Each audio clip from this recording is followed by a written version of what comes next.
welcome in Joe Buck and Troy Aikman from the booth. And Joe, I want to start with you. We had difficulty getting out of town. That's where we live, to get up here to New York because of the remnants of this nor'easter, combination of a little bit of rain and a whole bunch of wind. And we saw that mist start to pick up there. How much of a role do you believe that might have played in that final fumble for Washington?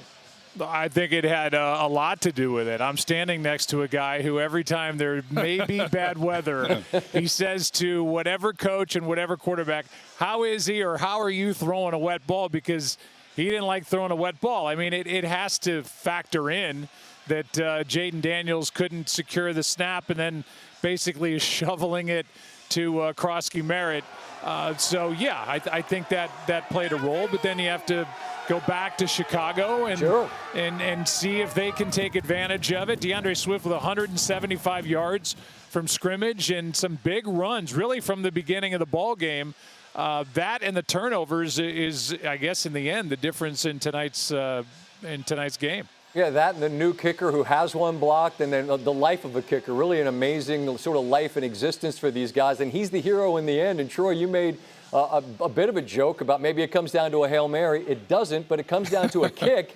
And it is a measure of revenge. If you're Chicago, you lost on this field a year ago, and it sent their season spiraling.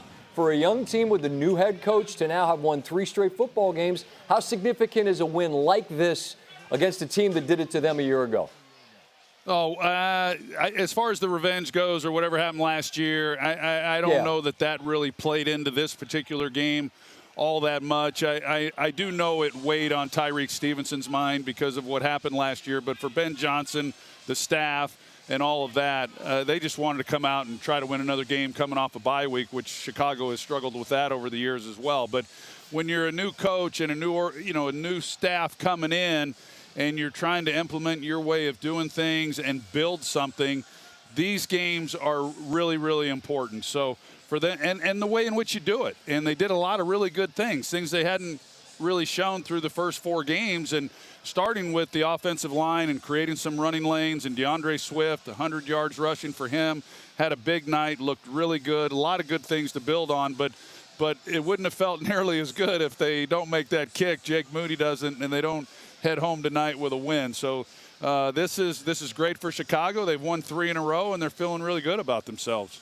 Where do they look better to you from the first time you guys saw them that week, in week 1, I should say, in Chicago, where they have a big lead, then they let it all get away from them?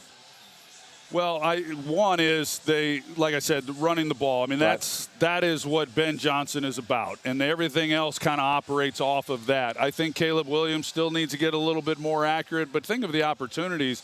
You know, we would be saying some different things if Olamide Zaccheaus, if he's able to make that catch. So there are some things that if they just execute, they're not asking much, just execute the plays that are there.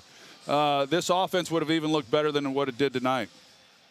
Washington doesn't have nearly as much wiggle room this year. The downside of playing well last year, as you guys know, they have a much tougher schedule to face this season, and they dropped this one at home. Look forward to seeing you gentlemen next week in Detroit for what figures to be a fantastic game between the Bucs and the Lions. Thank you for taking the time tonight, guys. Thank you, Scott. It'll be good to see you. All right, yeah. We'll look forward to that. Got to leave town to see you guys. That's fine with me. Wherever we can catch up to Joe and Troy, it'll be in Detroit next week. You see, the next 5 weeks for both sides, the Bears coming off their bye home against the Saints, who give them credit. Outside of that one loss at Seattle, they've competed in the games they've played. Then at Baltimore and Cincinnati, a couple of teams each struggling at the moment. Then the Giants in Minnesota. For Washington, they head to Dallas. Then we'll see them for Monday night in Arrowhead. Then home for Seattle, Detroit, and then a trip overseas to face the Dolphins in Madrid.